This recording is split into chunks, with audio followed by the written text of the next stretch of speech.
Good morning, good afternoon, good evening, whenever you're watching this, whatever time.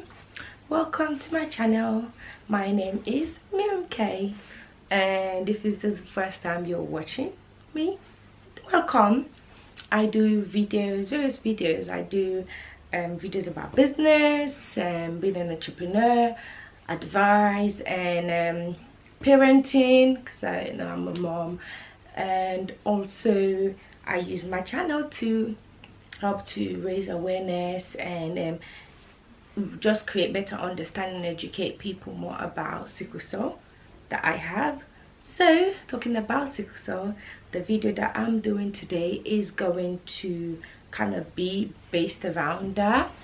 So if you haven't watched me before, or you don't, this is the first time you're coming across, as I said, my name is Miriam, and I'm a mom. I've got twins, a boy and a girl. I've got fraternal twins that are now 3 years of age.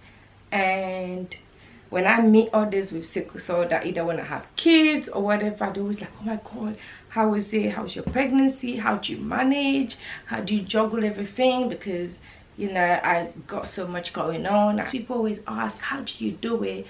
And how was basically my journey, and like what advice I can give to others, especially those with sickle cell wanting to have kids. So I decided, you know what, I'm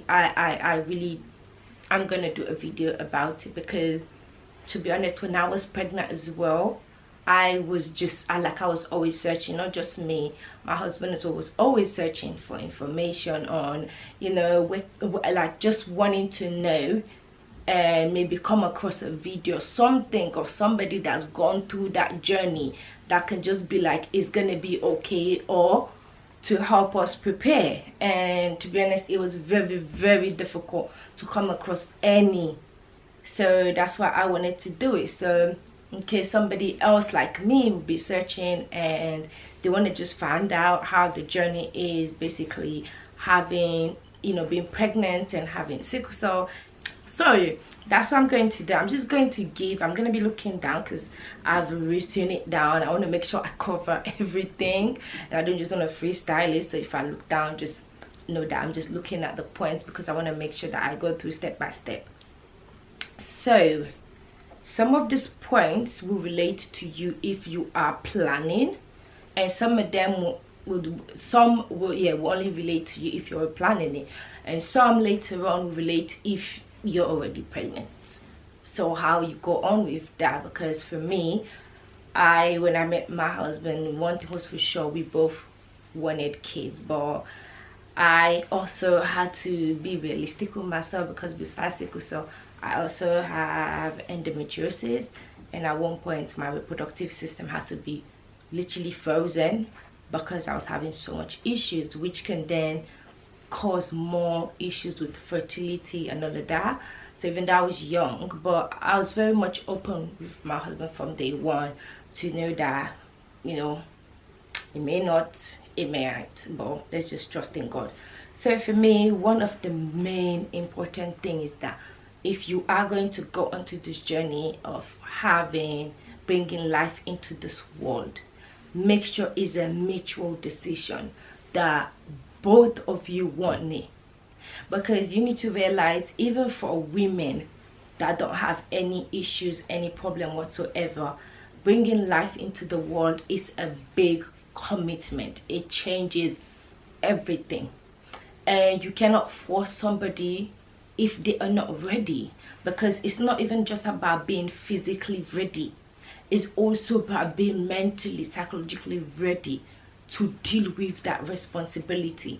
If you do have sickle cell, that person is already having to somehow take responsibility with you as well, helping you out maybe when you are not well. So now that person is also gonna have to also have responsibility of another life, a child. And if you are unwell, that's gonna be the first port of call. That's going to be the primary carer for that child or those kids. So you need to make sure it's a mutual decision, because it is not something that is easy. So that's my advice. Number one, make sure that both of you. If it's just the person that wants and you don't feel you're quite ready either, be honest about it. Don't just do it because somebody else, or you want to please somebody, or because of pressure, peer pressure. Do it when you are ready. Literally, by the time I had my kids, most people around me already had kids, but I did it when I felt, yes, now I'm gonna be ready for this commitment. And even as dad, there are things that literally hit you in the face even if you're prepared. So imagine, you know, so that's one thing that I would say, make sure that is a mutual decision and agreement between both of you that you want this and get into this journey.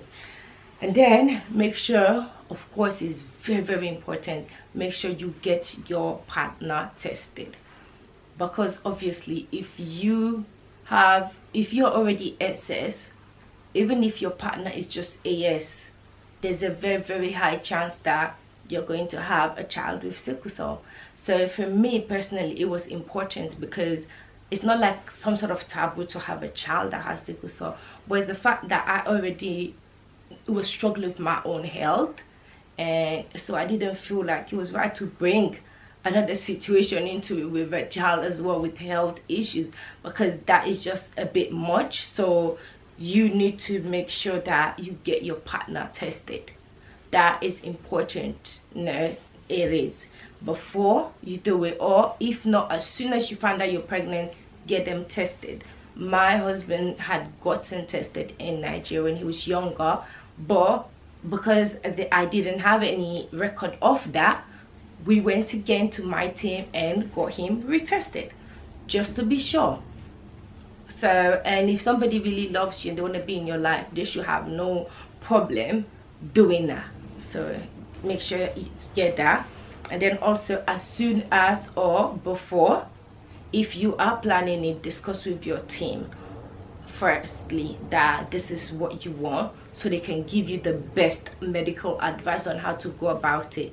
I had spoken to my team that this is what we were discussing, and they had a plan of how everything was going to go. They were going to stop my hydroxyurea and some of my medications and all of that. But I ended up getting pregnant way before I was supposed to get a fertility test.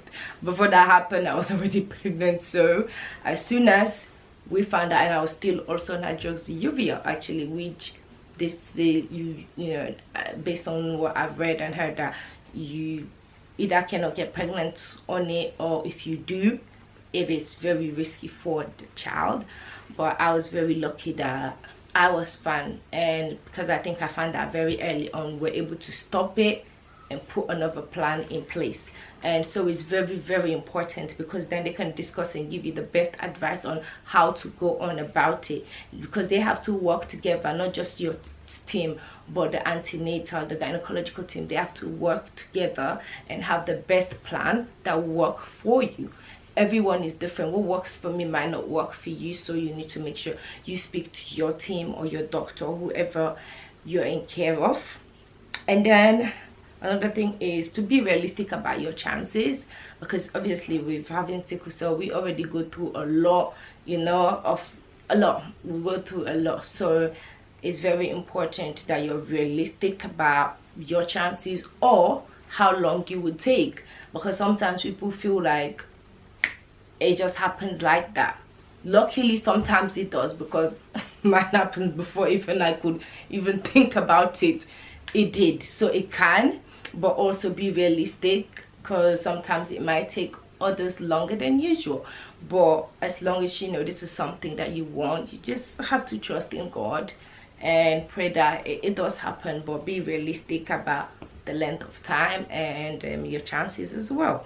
And if there's any other help you can get, discuss it with your team. If you're having difficulties, discuss it with your doctor. They may be able to direct you, advise you on other methods. So it's very important. And then also, as I said earlier, it's important to stop certain medications that may be harmful. I was on hydroxyurea, and as soon as I found out I was pregnant, it was stopped straight off, because it's not something that is good for pregnancy. And also there were other medications, and we had to have a plan even with my pain medications, because I wanted to make sure obviously my pregnancy was safe, my kids were over.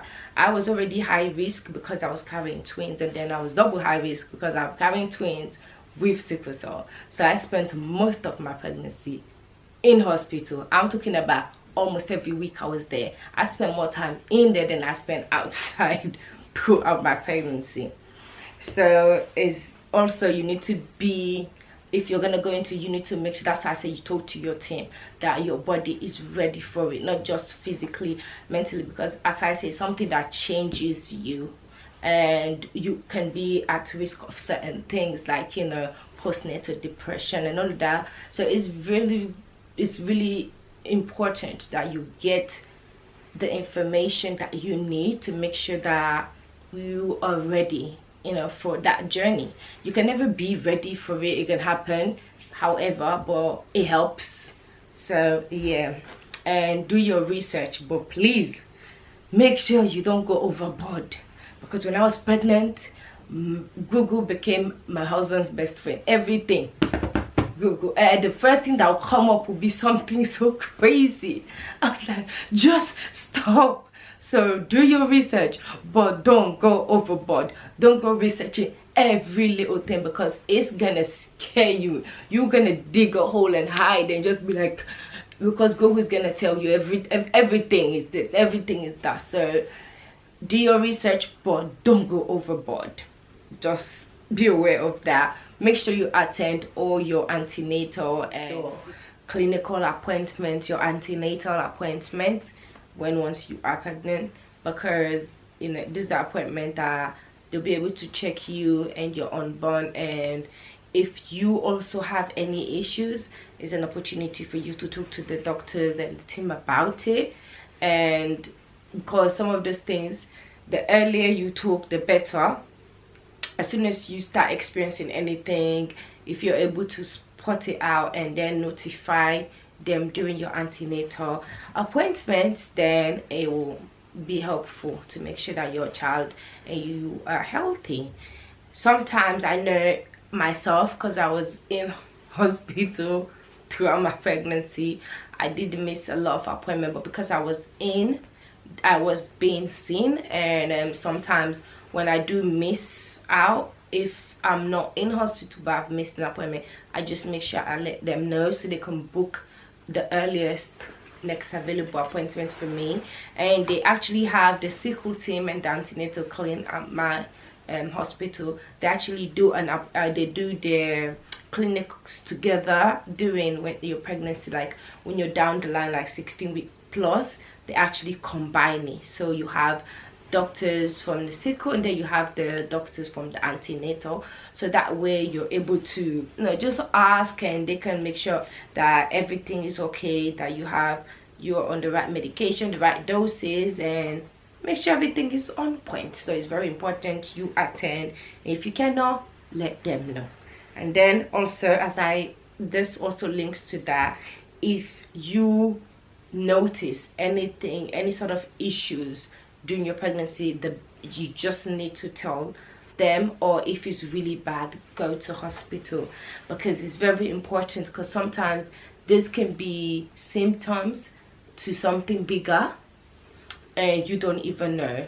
For example, with myself, I was having, like, as soon as I found out I was pregnant, I just kept having like stomach pain, like abdomen pain all the time, and it was getting so bad. So one time I ended up going into hospital and obviously explaining to them that I was pregnant and I was having all this pain. They decided, okay, to get a scan done, and that's how I found out I was carrying twins, because they just wanted to check. But then later on they were able to confirm that it's because of the fact that I had two humans, and yeah, pulling and pushing, so that was what was causing all the issues. But because of it, I was able to know early, and then we were able to plan early as well, that okay, this is now a whole nother ball game. It's two of them, we need to have a plan. So it's very important to make sure you get checked out, to make sure that your vaccines are up to date, because obviously pregnancy on its own it puts you at high risk of a lot of things. So things like your flu jab, you need to make sure you get it. And I know there are a lot of people that feel like, oh, when you have certain vaccines when you're pregnant, it's gonna affect your child. They are not going to, you know, let you have anything that will affect your baby. So if you are unsure in any way, speak to your doctor and not Google, because yeah, Google will tell you something that yeah. So talk to your doctor and not Google, not Alexa. Speak to your doctor. And then also, I know this is very unrealistic to say avoid stress. Yeah.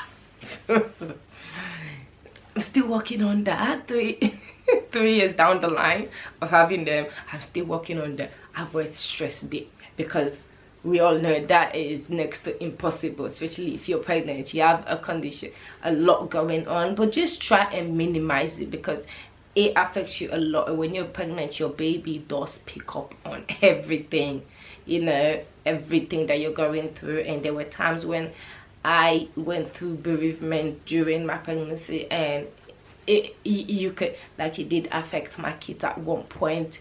So they do feel what you're going through, so just be aware of that.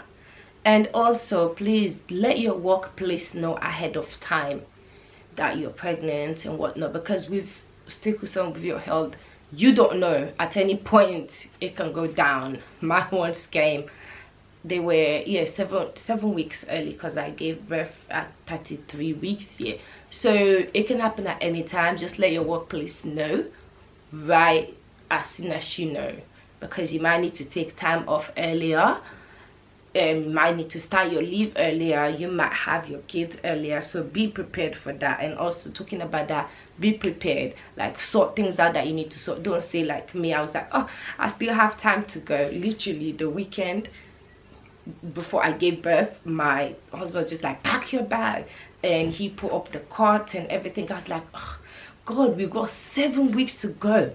And just like that, they came. So thank God for that. So be prepared, sort out what you need to sort out early, because you never know, it can go down at any time. There's some people that even they end up going into labor before, and I ended up having preeclampsia that just pushed everything. So you don't even know, and I didn't even realize I was at risk of it in any way. So be prepared for that.